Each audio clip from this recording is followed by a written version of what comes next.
Welcome to the Genius Factory. Enjoy the video. You begin by preparing the phone, plug in the charger and connect to reliable Wi-Fi so the download won't fail.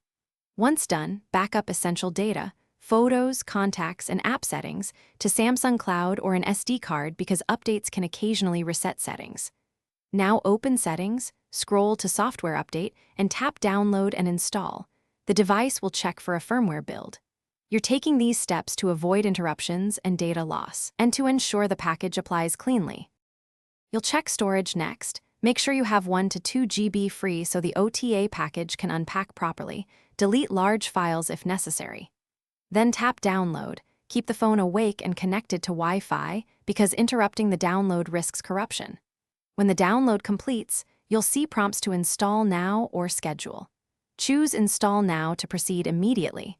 The phone will reboot into recovery and apply the update. This process updates system, files safely, and optimizes apps after installation. Your phone reboots and optimizes apps. Do not power off during this phase because doing so can leave the system unstable. Once it stabilizes, go to Settings about Phone Software Info to confirm the new build and security patch level. This verifies success.